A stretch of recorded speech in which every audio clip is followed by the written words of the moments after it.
To Senator Jackson, Senate Bill 743. And Senator Jackson, I'm going to bring up your sponsor panel of Stacy Hartwell, Rebecca Rare, and Sandra Lobus. One other was Caitlin Schmidt. For those four, okay, we've got the foursome. Senator Jackson, whenever you're ready, feel free to proceed. Thank you, Mr. Chairman. Thank you, members of the committee. For the record, Senator Michael Jackson, on behalf of Senate Bill 743. This is a piece of legislation designed to require state agencies to take better account of their actions in relation to climate, labor, employment, and environmental justice policies in overburdened communities, one of which I live, Brandywine, Maryland. This bill improves Maryland's permitting process when it comes to building, and improves the process when it comes to building industrial factories, wastewater treatment facilities, highways, mining operations, power plants, and other potentially dangerous projects by doing a few things. It ensures the key state agencies in Maryland are held accountable through reporting to the state's climate, environmental justice, and labor goals. It requires thorough planning, evaluation, reporting, and mitigation of negative impacts on underserved and overburdened communities before operations are permitted to begin on meaningful projects. That means more public input. It fosters measurable communication before the Maryland Department of the environmental permit applicants in underserved and overburdened communities, and it allows Marylanders to receive regular notifications regarding environmental permits that may have a negative impact on our health and well-being. And there's an unbelievable disparity in health around such facilities. This legislation is very straightforward, is a straightforward attempt to ensure that all Maryland communities receive the necessary oversight actions to ensure the environmental safety and protection of their communities. Mr. Chairman, members of the committee, we ask for a favorable report, and what you'll see, you should also have some clarifying amendments which will be expounded upon by my panel. Thank you. Thank you, Senator Jackson. Why don't you let Ms. Hartwell go next, and then we'll go down the aisle. Good afternoon again. For the record, I am Stacy Hartwell, Chair of the Environmental and Climate Justice Committee of the NAACP Maryland State Conference. We support Senate Bill 0743, which requires Maryland policymakers to evaluate the climate equity implications of proposed policy changes. One of the NAACP Environmental and Climate Justice's committee's primary goals is to advocate for increasing the livability of communities while also strengthening their resilience. 743 would be a powerful tool for achieving exactly that. It will also serve as a cornerstone for implementing policy for the Climate Solutions Now Act. This legislation is a meaningful step towards addressing one of the most insidious and entrenched forms of systemic racism. Across Maryland, Black and brown communities disproportionately suffer from pollutants and other environmental harm poisoned by their own air, soil, and water. In Baltimore, a city that's 65% Black, as many as 130 residents per 100,000 die every year from the consequences of air pollution alone. Despite this, the renewable energy company, Energy Answers, is attempting to build a garbage incinerator that would emit 1,000 pounds of lead and 250 pounds of mercury into the air of the Curtis Bay neighborhood, which remains largely segregated. This legislation will prevent us from adding insult to injury. Baltimore is not the only place that is harmed. However, across Maryland, communities adjacent to industrial sites such as Lothian and Anne Arundel County are turned into sacrifice zones, places with severe and potentially irreversible pollution and even greater negative health impacts. In Lothian, which is disproportionately Black and poor, mining sites fill the air with diesel exhaust and dust while toxic cadmium leaches into the soil and water. This legislation will require Maryland governments within to consider the potential for undue harm caused by any policy change. To help make the Justice 40 initiative a reality and to achieve the goals outlined in the Climate Solutions Now Act, we request a favorable report on Senate Bill 743. Thank you. Okay, thank you. Why don't we go down, whoever wants to grab the mic first. I will be providing translation for Ms. Lobos. Okay, sounds good. Voy a empezar.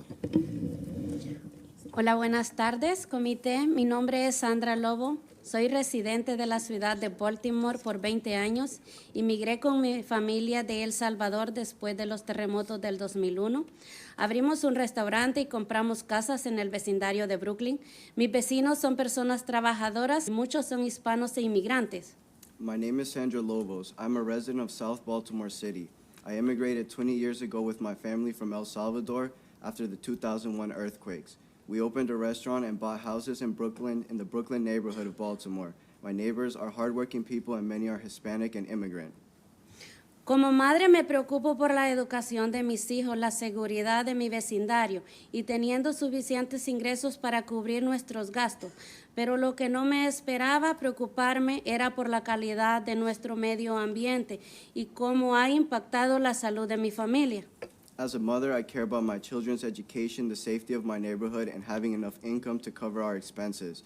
But what I did not expect to worry about was the quality of our environment and how it has impacted my family's health. Según la base de datos ambientales de Maryland, mi vecindario tiene una puntuación de .95 de exposición ambiental, es decir, una de las puntuaciones más altas en Maryland, expuestos a un ambiente tóxico. According to the Maryland Environmental Database, my neighborhood has an environmental exposure score of 0.95 out of 1. That is to say, one of the highest scores in Maryland exposed to a toxic environment. Esas puntuaciones son más que números, son las vidas de nuestros seres queridos. Cuando estaba embarazada de mi hijo, no sabía que el aire que estaba afectando y nació con hipertensión pulmonar. Como cualquier madre teniendo ganas de llevarme a mi hijo al nacer, pero tuvo que quedarse un mes en el hospital recibiendo tratamiento crítico para respirar y ahora sigue viviendo con asma, necesitando tomar medicamento diariamente para no sufrir un ataque de asma. Those scores are more than just numbers. They are the lives of our loved ones. When I was pregnant with my son, I didn't know the effects of breathing in toxins. My son was born with pulmonary hypertension. Like any mother, I wanted to take my son home after he was born, but he had to stay in the hospital for a month after receiving critical treatment in order to breathe, and now he continues to live with asthma, taking medication daily.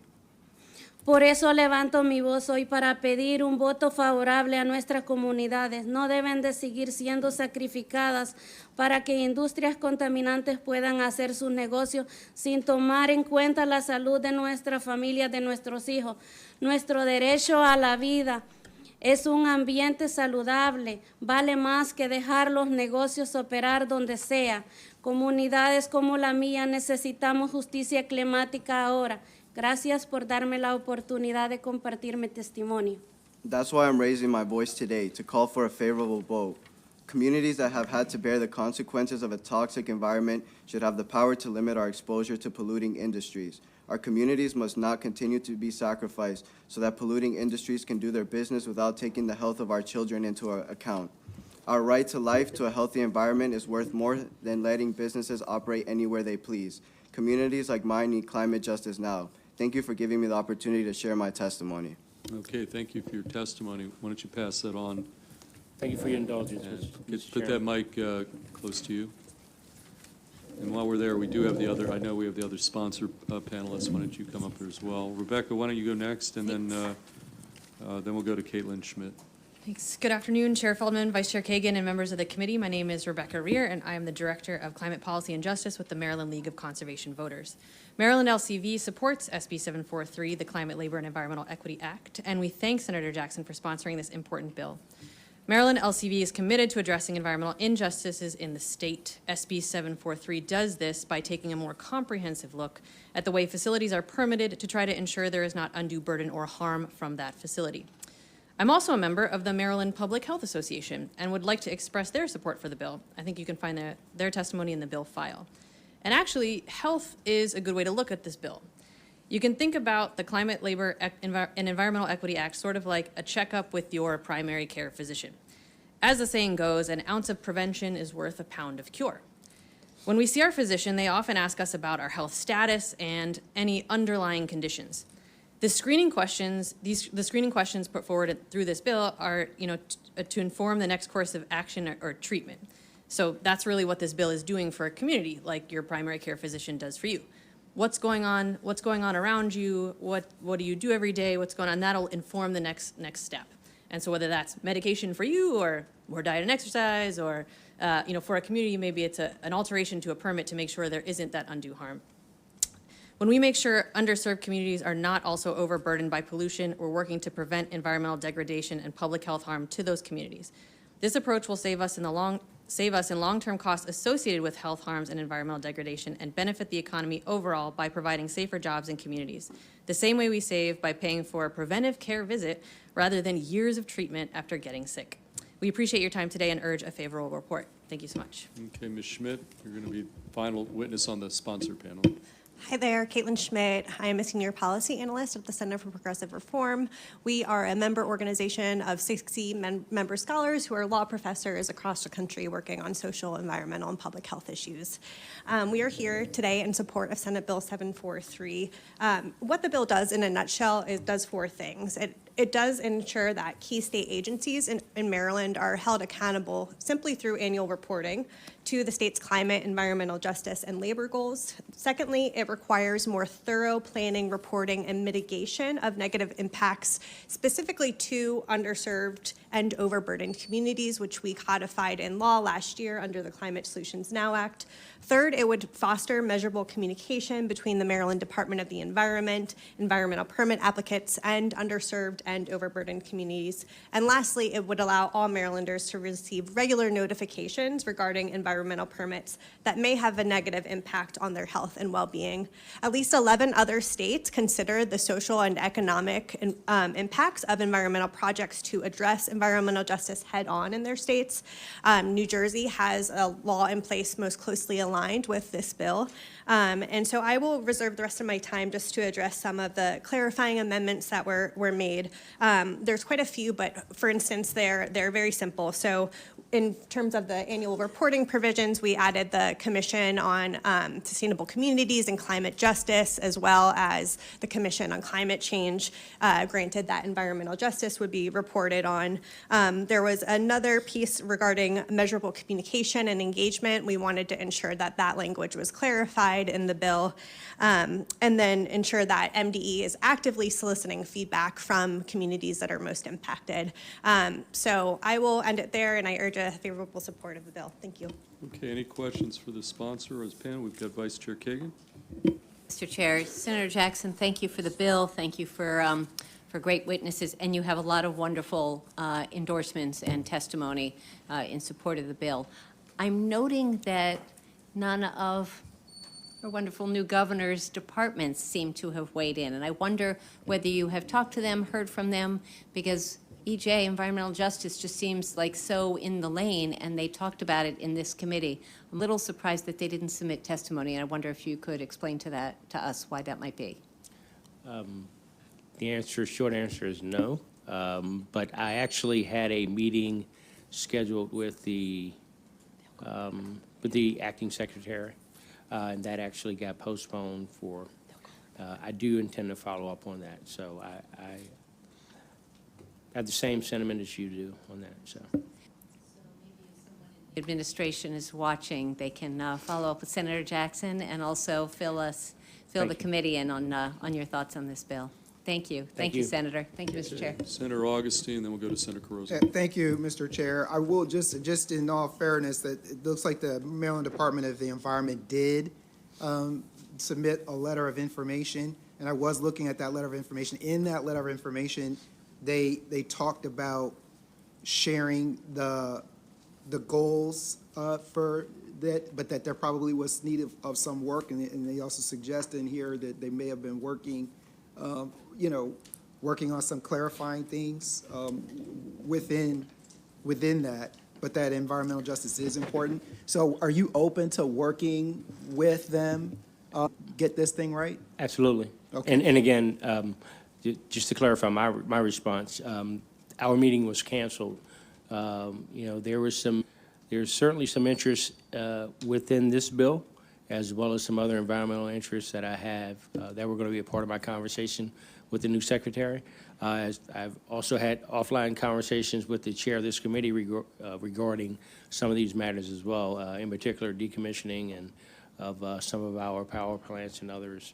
So yes, sir, absolutely. And we are amenable to the wishes of the committee, obviously, as well as making sure we come in with a collaborative product for you. So, thank you.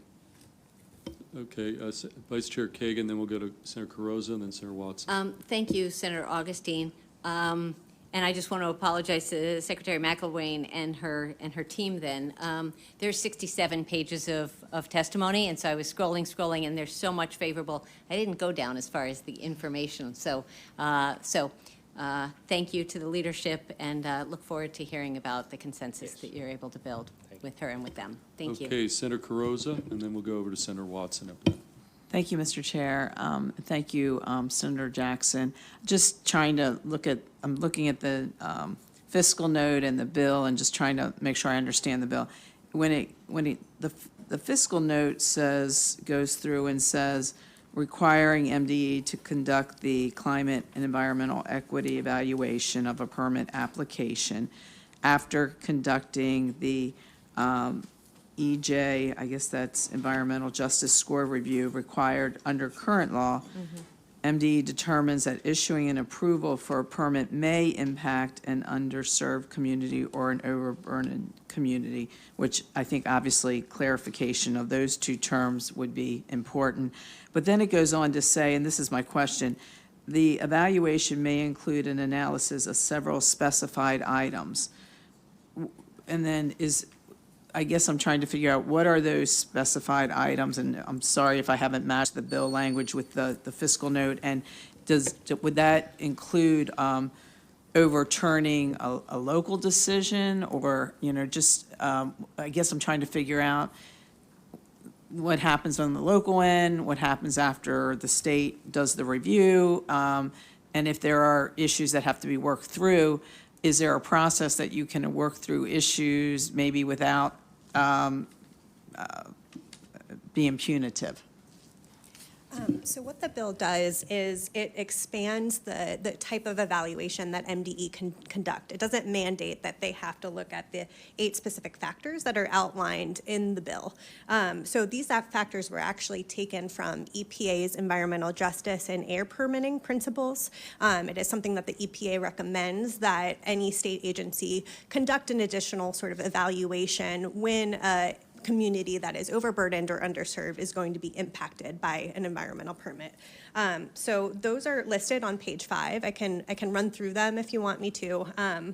But they include the demographic data of the affected community, including potential vulnerabilities, existing environmental and climate data regarding the affected community, the applicant's facility's potential contribution to greenhouse gas emissions, the compliance record of the facility, existing public health data regarding the affected community, potential chemical and non-chemical stressors, the cumulative impact of pollution in the affected community, et cetera.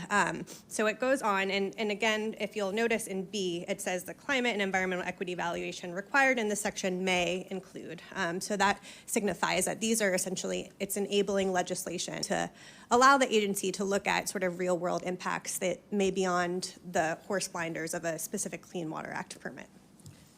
And Senator Carrozza, just to clarify too, the definitions of overburdened and underserved are in statute. So those are well defined. Okay, Senator Watson. Thank you, Mr. Chair. I'm just looking at what this bill is trying to accomplish, and I think we all agree that the goals are very laudable. I'm just looking at the implementation, and it just looks like this will be god-awful expensive. I mean, there's a whole saying that a butterfly flying in China will somehow, in some form, impact the environment over here in the United States. This talks about sea level rise, storm surges and flooding, increased precipitation and temperature, extreme weather events.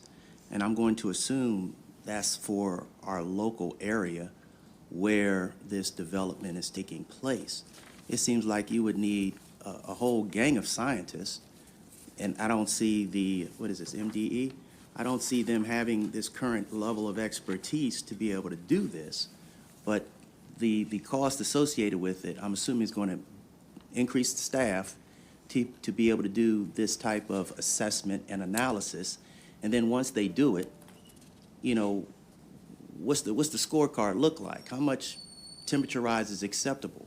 How much sea level rise is acceptable? How do you, is the goal zero impact? I know ideally that would be what we want, but there has to be some levels of, gradation in there when you start talking about this. How does that work? Thank you for the question, Senator Watson. I would say that the portion of the bill that you're looking at is the reporting part of the bill that applies to 11 key state agencies. The language that you pointed out is actually already in state code, and these agencies already report on climate change every single year. So what this bill would be doing is adding environmental justice components to that reporting. So we're saying if you're reporting on climate justice, you're one of these 11 key state agencies that already do so. We think you should be reporting on environmental justice as well. We know that MDE already does this in their climate reports that are required under this part of the bill. So if some activity adversely impacts a minority community, does that mean the development activity will not move forward, or will there be some kind of compensation to that impacted community? What this bill does is gives MDE the ability to mitigate any of the impacts that would happen. It gives MDE the authority to amend the permit based on those impacts, but it wouldn't sort of automatically mandate a denial. That is not what this bill does. And all of this assessment happens up front. In other words, there will not be an activity where millions of dollars are spent and then we get the results of this and some developer is out, millions and millions of dollars because they can't move forward or have to alter, their going-in plan. Is that fair? I think that's fair to say. It happens at the state environmental permitting level. This bill isn't intended to impact local and county decisions in any way. So I believe it would happen sort of early on in the process if the developer is seeking the environmental permit as appropriate and timed. Okay, any additional questions for the panel? Senator Washington? Thank you. It seems to me, I guess to build on Senator Watson, it seems to me the core, and thank you for this bill, again, doing really quite well. On page 6, lines 7 through 9, this seems to be the authority that the department may deny or alter a decision or amend the conditions on a pending permit based on the department's findings. So that's the key. In that at the moment, I think we've talked about this in the past, that currently there is no mechanism to actually enforce or use the information from the environmental justice score. And certainly my district experienced that when they were, when a crematorium was going to be put in a residential community, and the community, just 100 feet from the community, and they've been able to, they're taking it to court, so it's being held up right now. But the agency continued to say that the way we're structured is if you just tick certain boxes, that they have no evaluative decision-making. So is this, so pretty much of the whole bill, would this be the key authority that's needed? And Yes, the rest yeah. of it is Yes, so the rest nice is to have. enabling legislation, Right. and then the reporting component at the end of the bill is just more of an accountability piece, but this authority right here is the main piece. one of the list of things, and then providing an opportunity to say that if it's determined that this would disproportionately impact, and then also the notion, I guess, of a cumulative impact, which is very important in urban areas, because it's difficult to determine point source contamination. So, okay, well, thank you very much for clarifying that. Would you say that's also the case, sponsor? Would you agree with that as well? Absolutely. So my districts are pretty unique, covering 3 counties, and growing up in an urban area. For example, where I live in Brandywine, we have a rubble field less than 2 miles from my home, a brand-new power plant 2 miles from my home, and in a combined 5 to 7 mile distance where we are, we have roughly 5 power plants or the like in that portion of it. And community input and impacts are a serious concern for us going forward. So just trying to find another way to to combat and be a part of, the needed energy growth and whatever else we need in our community. So, thank you. Okay, any additional questions? Senator Cardoza? Thank you, Mr. Chair, and I'll be brief, and this is really just more to the Senate sponsor. I know that it's been noted that these terms are clearly defined, but when you look at the term overburdened community, it gets into, and they say any area above the 75th percentile for 3 or more parameters, which include proximity to CAFO, percent of population, lacking broadband, emergency room discharge. Then that gets into the definition of percentage and proximity. So I think at that point, and my understanding is you said you are going to work with MDE, but I think this is the kind of, the drill down that, that there's a lot of uncertainty on, you might have, okay, here's the definition. The definition itself might raise other questions. Does MDE have those, even that screening tool that captures it? So I would just ask that that follow-up with MDE would get into those type of detail. Fair enough. Okay, we've got Senator Augustine. Sorry. Can I just ask you all, I mean, aren't these definitions already the definitions as they are in our current statute? Correct. As of they are right now, so this is what we're living with under our current statute. And then I just, as someone who also represents areas that are facing these kind of cumulative impacts and environmental justice issues that we have, will this help us where we have found where we aren't able to take into consideration cumulative impact of the variety of different environmental justice wrongs like that happen in my community? Will this help with that? The bill is intended to help with that as environmental permits are renewed every couple of years. So you don't get one sort of bite at the apple when it comes to MDE's permitting process, environmental permit. So yes, to any new facility in an area or if an existing facility, it requires MDE to take a little bit more of a thorough evaluation and look more closely at sort of mitigating impacts for those communities. The additional Senator Hester.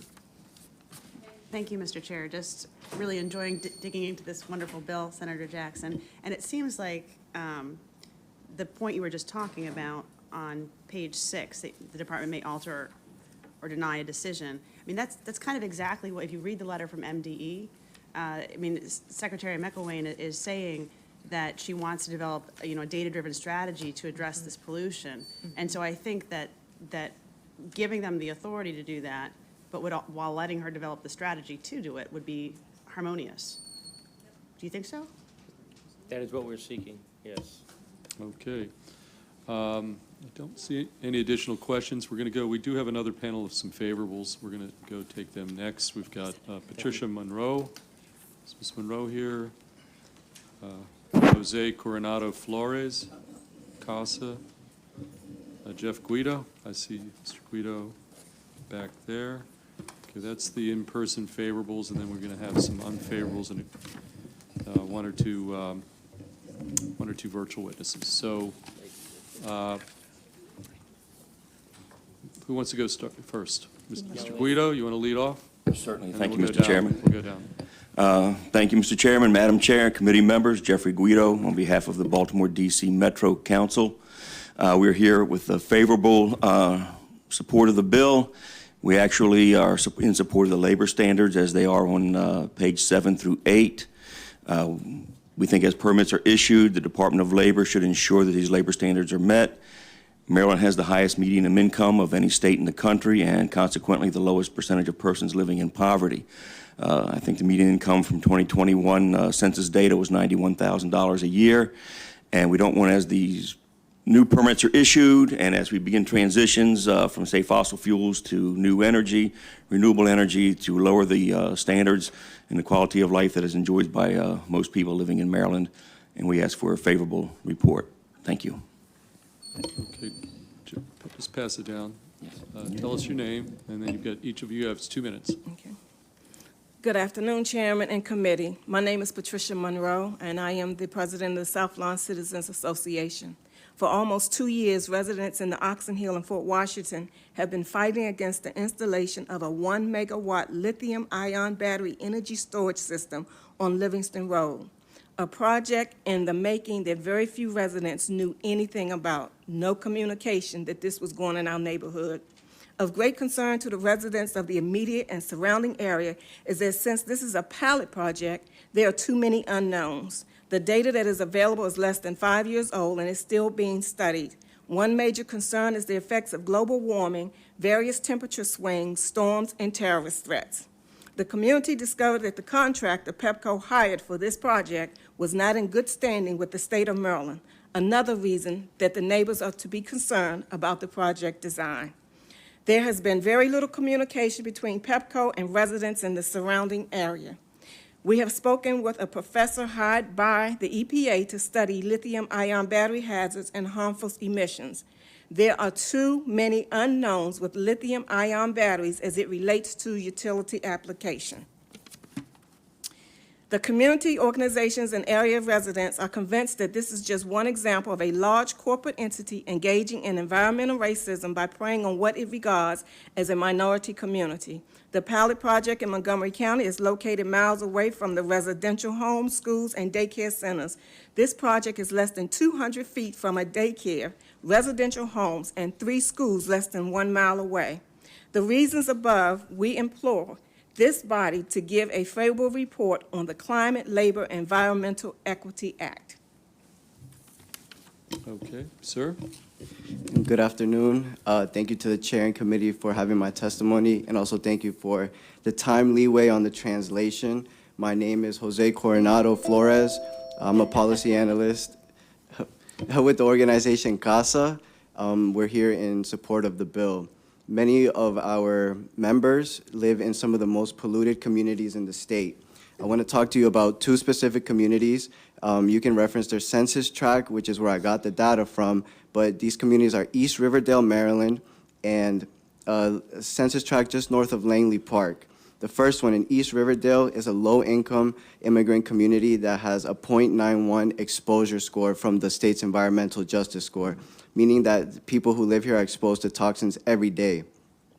Additionally, the census tract north of Langley Park has an exposure score of 0.96 and a socioeconomic score of 0.92, meaning that there's extreme pollution where there's a high density of low-income people of color.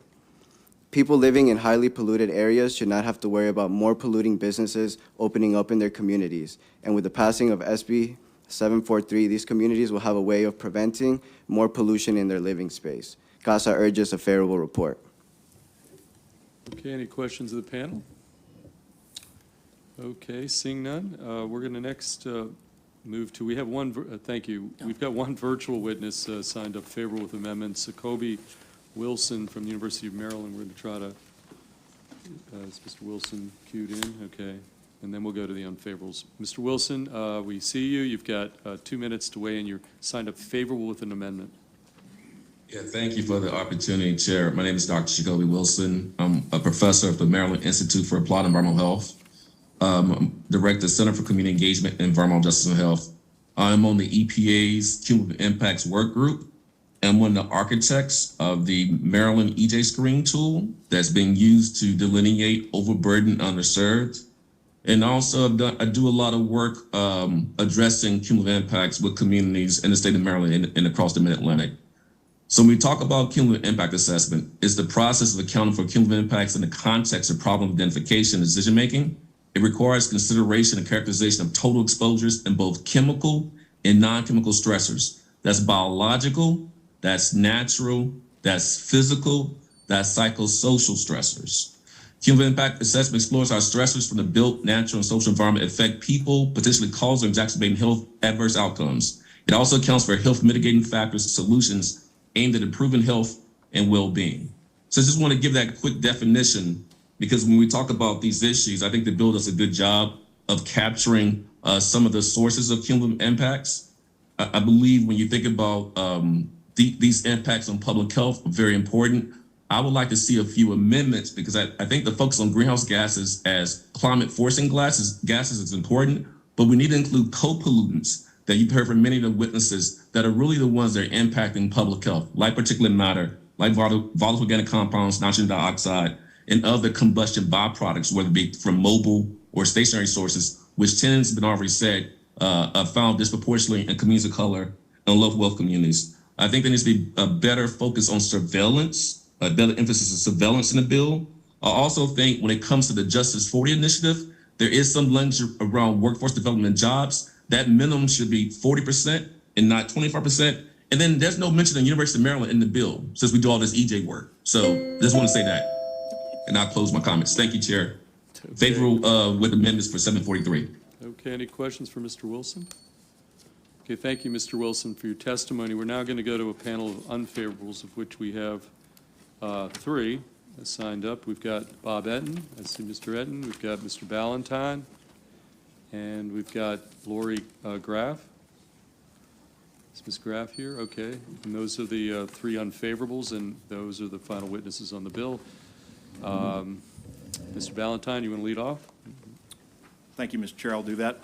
My name's Tom Ballantyne. I'm here on behalf of NAIOP Maryland. We're a commercial real estate trade association. We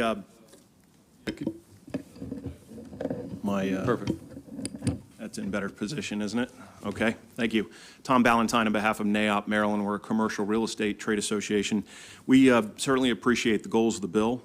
Our concerns are focused on the scope of the permits that are called out and the difficulty in completing the required analysis.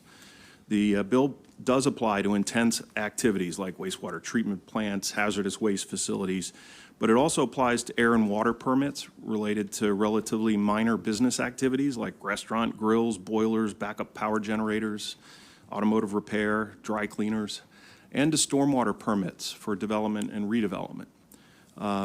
We recognize there can be legitimate concerns about the impacts of development and redevelopment projects, but on balance, we think our activities, especially in underserved communities, can be beneficial from an economic and environmental standpoint. And the bill really doesn't differentiate between permits based on the intensity of the activities. The minor permitted activities that are swept up in this larger bill, I think would result in, the bill would be unlikely to result in better environmental protections for those sorts of small incidental permits.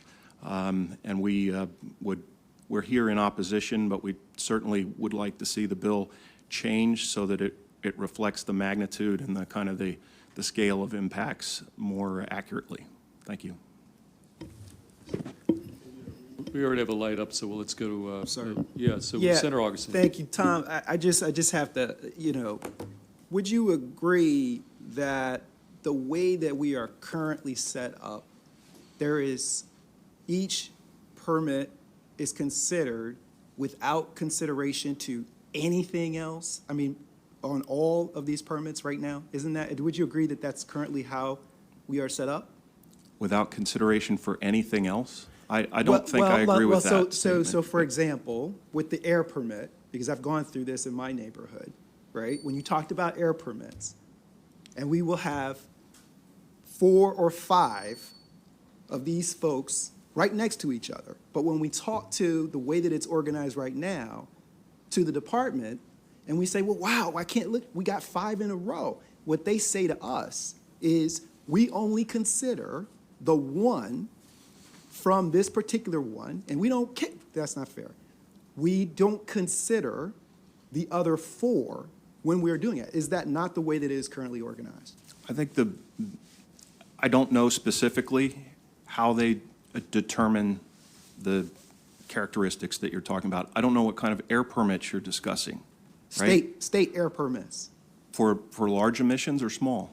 Across the board. I mean, this again, because this is, this happens, the area that I represent, that they treat each one of them individually and don't take any consideration for, that goes beyond the perimeter of where the permit is being requested. Yeah, look, I appreciate your I'm question. in it deep. I appreciate your question. It would be helpful to have the department here to explain their perspective on it and exactly what they mean by the statements they gave you. Yeah. I said, I don't need them to explain. I've gone through it multiple times. So what you're saying, I just don't see how, right? That's what this is looking to do. This is looking to, do you agree? So you can't answer my question. Let's just go there. Is that right? I'm not sure I agree entirely with the premise, but I'm certainly not able to answer your question in full. Yeah. That's true. Yes, Senator. Okay, since we've opened up the door on the Q&A, we're going to go to Senator Carrozza. Thank you. I think this one is easier, but it does go back to the Maryland Department of the Environment. Following up on Senator Hester's questions or maybe Senator Kagan mentioned it, it said in their information sheet, they said the department would like to develop its own clearly defined and data-driven strategy to address pollution in overburden and underserved areas. And then, Mr. Ballantyne, going to your testimony about the minor activities, like, I guess, differentiating between maybe the size of the projects and maybe, to Senator Augustine's point, the volume in a certain geographic area. But I guess what I'm asking is, if the department is indicating that they want to develop this strategy, clearly defined and data-driven strategy, and that they intend to begin immediately according to this, do you think then your issues about differentiating between the size of projects, maybe geographic areas, then falls into that?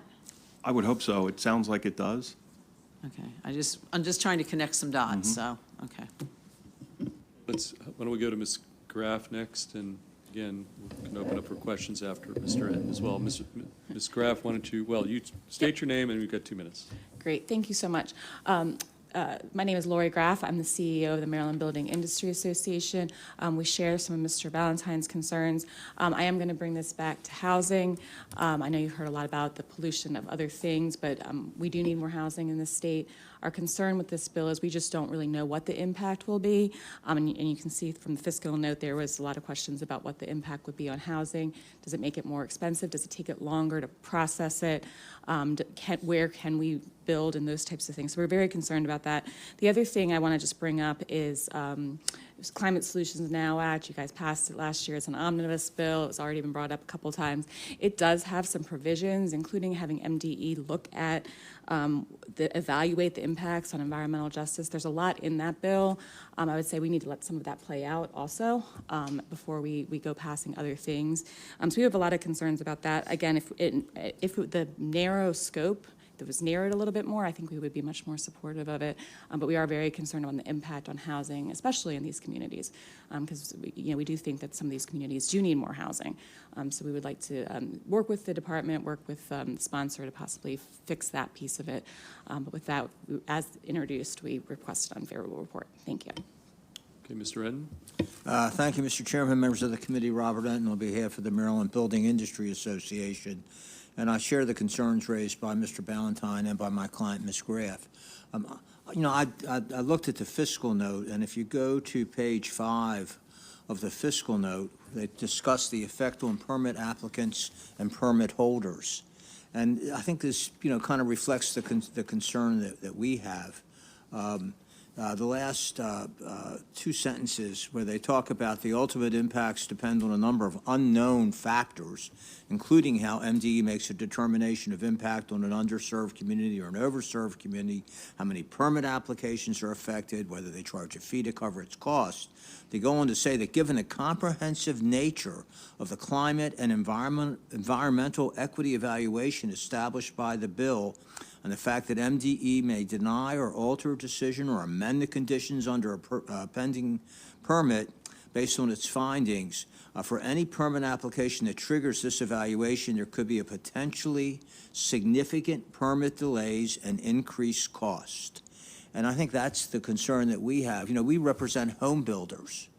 And part of our focus and part of what we try to do and part of what you ask us to do is to try to address affordable housing, particularly in underserved communities to come in and buy a block or buy houses or buy former commercial properties that are run down, that need work, and to convert them into affordable housing.